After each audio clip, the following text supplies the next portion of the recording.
Hi friends, today నేను మీతో discuss చేయబోయే టాపిక్ కరెంట్ అఫైర్స్.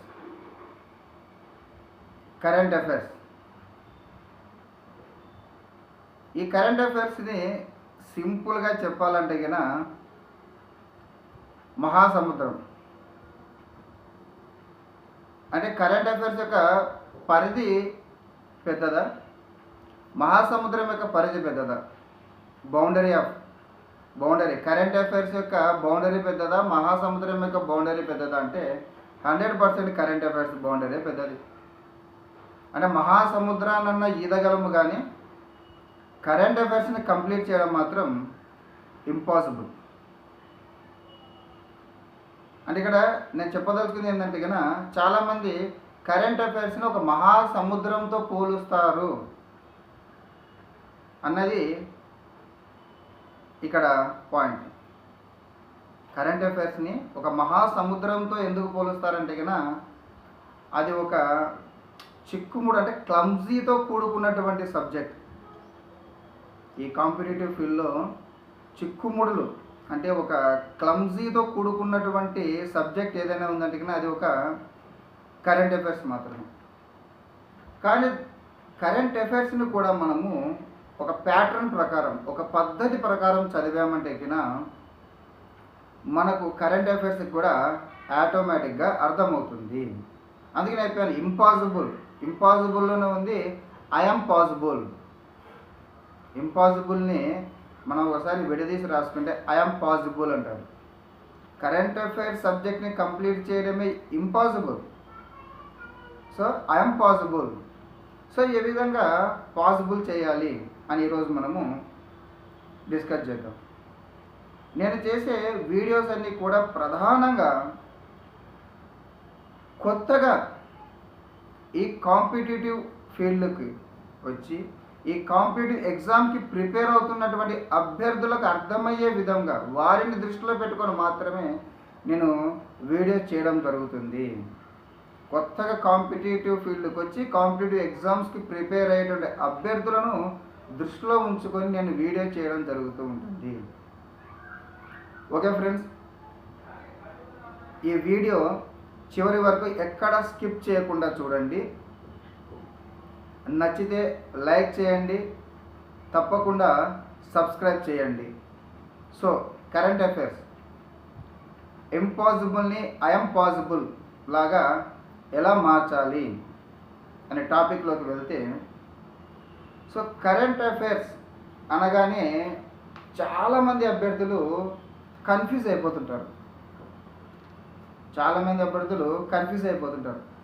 ఎలా చదవాలో తెలియదు, ఏ పాయింట్ చదవాలో తెలియదు, ఎక్కడి నుంచి మొదలు పెట్టాలో తెలియదు. సో అందుకే వారి యొక్క డౌట్లన్నీ ఈ వీడియోతో క్లియర్ అవుతాయని నేను అనుకుంటున్నాను. మ్యాక్సిమం మీ కొత్తగా ప్రిపేర్ అయ్యే అభ్యర్థులకి మ్యాక్సిమం ఈ వీడియో చాలా యూజ్ఫుల్గా ఉంటుంది. మీ డౌట్లు చాలా మటుకు క్లియర్ అవుతాయి ఈ వీడియోలో. సో ఫస్ట్ కరెంట్ అఫైర్స్ అన్నప్పుడు మనము మొట్టమొదటగా ఎవరైనా కానీ నేను చిన్నప్పటి నుంచి వింటున్నటువంటి మాట ఏమిటంటే న్యూస్ పేపర్ రీడింగ్. కరెంట్ అఫైర్స్కి బెస్ట్ సాధన, బెస్ట్ ఎక్సర్సైజ్ ఏదంటే కనుక న్యూస్ పేపర్ రీడింగ్. సార్ చిన్నప్పటి నుంచి మేము కూడా వింటున్నాము న్యూస్ పేపర్ రీడింగ్. ఆ న్యూస్ పేపర్ ఏమో తీసుకుంటాము, ఏ చదవాలో తెలియదు, ఎక్కడ చదవాలో తెలియదు, ఏ పాయింట్ ఆఫ్ వ్యూలో చదవాలో తెలియదు. నేను ఫస్ట్ ఒక చిన్న ఎగ్జాంపుల్ చెప్తా చూడండి. ఎగ్జాంపుల్ కాదు, ఒక ఎక్స్ప్లెనేషన్. న్యూస్ పేపర్ అన్నప్పుడు మినిమం ప్రతిరోజు ఒక 45 మినిట్స్, 45 నిమిషాలు, 45 మినిట్స్ 2 తెలుగు పేపర్లు, 2 ఇంగ్లీష్ పేపర్లు. దట్ ఈజ్ యువర్ చాయిస్, ఏ పేపర్లైనా కావచ్చు. 2 తెలుగు న్యూస్ పేపర్లు, 2 ఇంగ్లీష్ న్యూస్ పేపర్లు. ఇప్పుడు మనకి న్యూస్ పేపర్ అంటేనే మనము వర్చువల్గా అంటే కన్నా బై హ్యాండ్ పేపర్ కొని పేపర్ని ఇంట్లోకి తెచ్చుకొని చదివేటటువంటి పరిస్థితులు లేవు. ఇప్పుడంతా ఏఐ ఆర్టిఫిషియల్ ఇంటెలిజెంట్ దగ్గరికి వచ్చినటువంటి డెవలప్మెంట్లో ఉన్నటువంటి మనం ఆటోమేటిక్గా ఈ పేపర్ అందరి సెల్లోనూ మనము ఈ పేపర్ ద్వారా ఎనీ న్యూస్ పేపర్ని చదవగలం. లేదు బై హ్యాండే కొనుక్కొని మేము చదువుతామంటే కన్నా that is your choice. So Telugu news పేపర్లు, 2 ఇంగ్లీష్ న్యూస్ పేపర్లని ఖచ్చితంగా 1/2 అవర్ టు 45 మినిట్స్ మధ్యన ఖచ్చితంగా చదవాలి. అంటే మరి ఏ టాపిక్లు చదవాలి? సింపుల్గా కొత్తగా ప్రిపేర్ అయ్యే అభ్యర్థులు ఏమంటారంటే కన్నా, సార్ న్యూస్ పేపర్ ఓపెన్ చేస్తానే పొలిటికల్ న్యూస్ ఎక్కువ ఉంటాయి సార్. 100%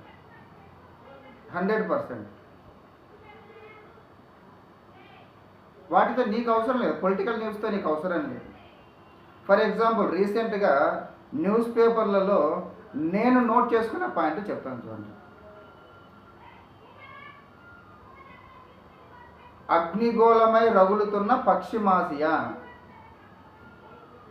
అగ్నిగోళమై రగులుతున్నటువంటి పశ్చిమ ఆసియా అంటే ఆసియా ఖండం పశ్చిమ భాగంలో అగ్నిగోళం మాదిరి రగులుతుంది. అగ్నిపర్వతం బద్దలు కాలేదు, అక్కడ అగ్నిగోళంగా మండడానికి అగ్నిపర్వతం బద్దలు కాలేదు.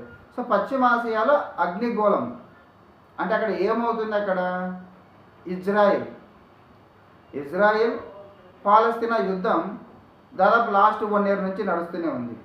రీసెంట్గా ఇజ్రాయిల్ హెజబుల్లా వీరి మధ్య కూడా యుద్ధం మొదలైంది. సో అంటే ఇక్కడ మనకు ఆ యుద్ధం పశ్చిమాసియా ప్రాంతంలో యుద్ధం అనేటటువంటిది ఒక దేశానికి రాసుకుంటూ వెళ్తుంది. నేను అది క్యాచ్ చేశాను పాయింట్, న్యూస్ పేపర్లో క్యాచ్ చేసిన పాయింట్ ఇది. రెండవది అంటార్కిటికా ప్రాంతాన్ని గురించి ఆందోళన చెందుతున్న పర్యావరణవేత్తలు. అంటార్కిటికా ఖండానికి సంబంధించి ఆందోళన వ్యక్తం చేస్తున్నటువంటి పర్యావరణవేత్తలు. సో ఎప్పటి నుంచో ఉంది పర్యావరణం పరంగా ఈ అంటార్కిటికా ఖండంలో మనకు మంచు కరిగిపోతుంది. మరి ఇప్పుడు స్పెషల్గా ఏమొచ్చింది టాపిక్, ఎందుకు పర్యావరణవేత్తలు ఆందోళన చెందుతున్నారు? ఇది కూడా నేను న్యూస్ పేపర్ నుంచి కలెక్ట్ చేసినదే. ఇక మూడవది ఇవన్నీ నేను న్యూస్ పేపర్లో చదువుకొని న్యూస్ పేపర్ నుంచి కలెక్ట్ చేసినవే. ప్రధాని నరేంద్ర మోడీ ఉక్రెయిన్ పర్యటన. మనకు దాదాపుగా 2-3 సంవత్సరాల నుంచి మనకు రష్యా ఉక్రెయిన్ యుద్ధం నడుస్తుంది. 2 సంవత్సరాల పైన నుంచి మనకు రష్యా ఉక్రెయిన్ యుద్ధం నడుస్తూ ఉంది. ఇటువంటి సమయంలో ఎవరు చేయనటువంటి ఒక డేర్ అండ్ డాష్ డెసిషన్ తీసుకున్న భారత ప్రధాని నరేంద్ర మోడీ. సో ఉక్రెయిన్ పర్యటన ఇది కూడా నేను న్యూస్ పేపర్ నుంచి కలెక్ట్ చేసినటువంటిదే. పశ్చిమాసియాలో యుద్ధ వాతావరణం న్యూస్ పేపర్ నుంచి కలెక్ట్ చేసి నోట్ రాసుకునేది. నరేంద్ర మోడీ ఉక్రెయిన్ పర్యటన న్యూస్ పేపర్లో చదివి నోట్స్ రాసుకునేది. అంటార్కిటికా ఖండానికి సంబంధించి ఆందోళన చెందుతున్నటువంటి పర్యావరణవేత్తలు న్యూస్ పేపర్లో చదివి నోట్స్ రాసుకున్నది. సుస్థిరాభివృద్ధి లక్ష్యాలు, సస్టైనబుల్ డెవలప్మెంట్ గోల్స్, ఎస్డిజి అంటారు. సుస్థిరాభివృద్ధి లక్ష్యాలు ఎస్డిజి, సస్టైనబుల్ డెవలప్మెంట్ గోల్స్ 10% కూడా కంప్లీట్ చేయలేకపోయామని ఆందోళన వ్యక్తం చేసిన ఐరాస, ఐక్యరాజ్య సమితి.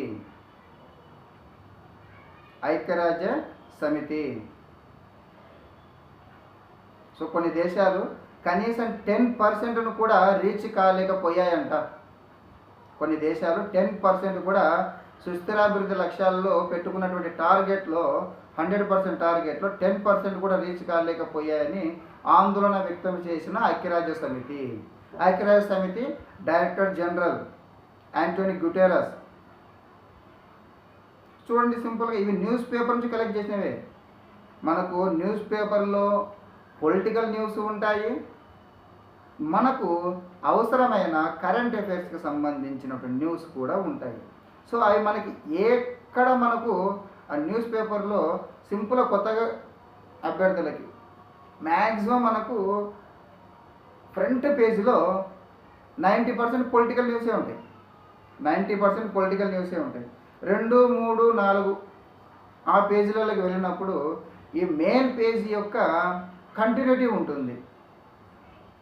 తర్వాత ఒక కాలం ఎడిటోరియల్ కాలం ఉంటుంది. Editorial column it is very useful for the competitive field exams రాస్తున్నటువంటి అభ్యర్థులకు ఎడిటోరియల్ కాలం ఉంటుంది. బిజినెస్ కాలం ఉంటుంది. ఆ బిజినెస్ కాలము ఎడిటోరియల్ కాలం కాకుండా స్పోర్ట్స్ కాలం కాకుండా మధ్యలో అక్కడక్కడక్కడ మనకు ఇటువంటి న్యూస్ అనేటువంటిది మనకు దొరకదు. ఉక్రెయిన్ పర్యటన ఇంపార్టెంట్ కాబట్టి మన ఇండియాకి సంబంధించి అది ఫ్రంట్ లైన్లో రావడం జరిగింది. పశ్చిమాసియా ఫ్రంట్ లైన్లో రావడం జరిగింది. ఈ అంటార్కిటికా ప్రాంతానికి సంబంధించినటువంటిది ఎక్కడో మధ్య పేజీలో చదువుతూ ఉంటే కనుక నోట్ చేసుకున్నటువంటిది. సుస్థిరాభివృద్ధి లక్ష్యాలకు సంబంధించినటువంటి న్యూస్ కూడా ఎక్కడో మధ్యలో చదువుతూ ఉంటే నోట్ చేసుకున్నటువంటిది. సో ఈ విధంగా న్యూస్ పేపర్ని మనకు కావలసినటువంటి పాయింట్ ఆఫ్ వ్యూలో చదవాలి. వాళ్ళు ప్రింట్ చేసిన పాయింట్ ఆఫ్ వ్యూలో చదవద్దండి. ఎప్పటికైనా న్యూస్ పేపర్ని కొత్తగా చదవడం మొదలుపెట్టే అభ్యర్థులు వాళ్ళు ప్రింట్ మీడియా అంటారు. ఆ ప్రింట్ మీడియా ప్రింట్ చేసిన పాయింట్ ఆఫ్ వ్యూలో చదవద్దండి. మీ ఎగ్జామ్ పాయింట్ ఆఫ్ వ్యూలో చదవండి. మీ ఎగ్జామ్ పాయింట్ ఆఫ్ వ్యూలో చదివితే ఇట్ ఈస్ వెరీ యూజ్ఫుల్. ఓకేనా? సో న్యూస్ పేపర్ని చదివే విధానం ఇది. ఇక రెండవది నేను ఎక్కువగా చూసేటండి పిఐబి అంటారు. పిఐబి అది మన సెంట్రల్ గవర్నమెంట్ ఇండియన్ గవర్నమెంట్కు చెందినటువంటిది app. PIB press information bureau అంటారు. ప్రెస్ ఇన్ఫర్మేషన్ బ్యూరో అని ఒక యాప్ మనకు గూగుల్ ప్లే స్టోర్లో అందుబాటులో ఉంటుంది. పిఐబి అనేటువంటి యాప్ ప్రెస్ ఇన్ఫర్మేషన్ బ్యూరో. ఇక్కడ మీకు లోగో కూడా పెడుతున్నాను. ఆ లోగోను కూడా చూడండి. మీకు సైడ్కి లోగోను పెడుతున్నాను. ఆ లోగోను చూడండి. PIB press information bureau. ఇది ఇండియన్ గవర్నమెంట్కి చెందినటువంటిది. భారత ప్రభుత్వానికి సంబంధించినటువంటి భారతదేశంలో జరిగే విషయాల గురించి భారత ప్రభుత్వానికి సంబంధించినటువంటి న్యూస్ను ఎప్పటికెప్పుడు ఆన్లైన్లో మనకి ఇది అందుబాటులో ఉంచడం జరుగుతుంది. So second one press information bureau. Third one నేను ఇక్కడ మళ్ళీ చెప్తున్నాను. ఇక్కడ నేను ఏ యొక్క ఆథర్ని కానీ ఏ యొక్క పబ్లిషర్స్ని కానీ నేను ప్రమోట్ చేయడము లేదు. కాంపిటేటివ్ ఫీల్డ్లో వచ్చిన అభ్యర్థులకు ఉపయోగకరమైనటువంటి వాటిని మాత్రం నేను ఇక్కడ సజెస్ట్ చేస్తూ ఉన్నాను ఒక ఫ్రెండ్ లాగా. సో కొత్తగా వచ్చిన వాళ్ళు చాలా కన్ఫ్యూజ్ పడుతుంటారు. వారికి నేను కొన్ని సజెషన్స్ నా తరపున కొన్ని సజెషన్స్ మాత్రమే ఇస్తూ ఉన్నాను. ఇక్కడ నేను ఏ పబ్లిషర్స్ని కానీ ఏ ఆథర్ని కానీ ప్రమోట్ చేయడం లేదు. So next news paper reading. Print media print చేసిన పాయింట్ ఆఫ్ వ్యూలో చదవద్దు. నీ పాయింట్ ఆఫ్ వ్యూలో చదువు. Second one press information bureau app Google play స్టోర్లో అవైలబిలిటీలో ఉంటుంది. థర్డ్ వన్ మనకు మార్కెట్లో ఇప్పుడు కొత్తగా చదువుతున్న అభ్యర్థులకు మార్కెట్లో 2 ఎడిషన్స్ అందుబాటులో ఉన్నాయి కరెంట్ అఫైర్స్ సంబంధించి. నెంబర్ 1 సయ్యద్ సిరీస్ వారి షేన్ ఇండియా. చాలామంది అభ్యర్థుల దగ్గర నేను ఈ యొక్క కరెంట్ అఫైర్స్కి సంబంధించినటువంటి ఈ ఎడిషన్స్ నేను చూడడం జరిగింది. సయ్యద్ సిరీస్ వారి షేన్ ఇండియా చాలా బాగుంటుంది. కొత్తగా ప్రిపేర్ అయ్యే అభ్యర్థులకు ఇంకా చాలా బాగుంటుంది. చాలా యూజ్ఫుల్గానే న్యూస్ పేపరు కొత్తగా మొదలు పెట్టడం వల్ల ఏమవుతుందంటే కనుక కొంచెం టైం పడుతుంది. న్యూస్ పేపర్ని మీ పాయింట్ ఆఫ్ వ్యూలో చదివి పాయింట్ నోట్ చేసుకోవడానికి, నోట్స్ని ప్రిపేర్ చేసుకోవాలంటే కనుక కొంచెం టైం పడుతుంది. షేన్ ఇండియా చాలా బాగుంది, చాలా నీట్గా మనకు కొత్తగా అభ్యర్థులు చాలా మంచి useful book current affairs. Second one RC Reddy publishers వారి వివేక్, ఆర్సి రెడ్డి పబ్లిషర్స్ వారి వివేక్. సో ఇది కూడా చాలా useful material. So Vivek series, R C Reddy Vivek series. Number 1 Shine India, number 2 Vivek. ఇక ఇది కాకుండా థర్డ్ వన్ ఇండియన్ గవర్నమెంట్ వారిదే, థర్డ్ వన్ యోజన అని ఎడిషన్ కూడా మనకు మార్కెట్లో అందుబాటులో ఉంది. ఈ మూడు కూడా మనకు monthly books, Shine India, Vivek and Yojana. ఈ మూడు కూడా మనకు మంత్లీ మనకు బుక్ స్టోర్లో అవైలబిలిటీలో ఉంటాయి. ఇక press information bureau Google play స్టోర్లో అవైలబిలిటీలో ఉంటుంది. నీకు డైలీ ఎప్పటికప్పుడు ఇండియన్ గవర్నమెంట్ దానికి సంబంధించిన విషయాలను ఈ యాప్లో మనకు అందుబాటులో ఉంచడం జరుగుతుంది. ఇక న్యూస్ పేపర్ రీడింగ్ నీ పాయింట్ ఆఫ్ వ్యూలో, ఓకేనా. సో కరెంట్ అఫైర్స్, సో చెప్పాను కదా, స్టార్టింగ్లో చెప్పాను మ్యాక్సిమం ఈ డౌట్స్ క్లియర్ అయిపోతాయని. ఇంపాసిబుల్ని ఐఆమ్ పాసిబుల్గా కన్వర్ట్ చేయగలగడం అంటే ఇది. సో కరెంట్ అఫైర్స్ని చదవాలంటే క్లమ్జీ, ఇంపాసిబుల్. కరెంట్ అఫైర్స్ని చదవాలంటే కన్నా క్లమ్జీ, ఇంపాసిబుల్. సో అటువంటి ఇంపాసిబుల్ని I am possible. Impossible in convert into the I am possible. Newspaper reading, press information bureau,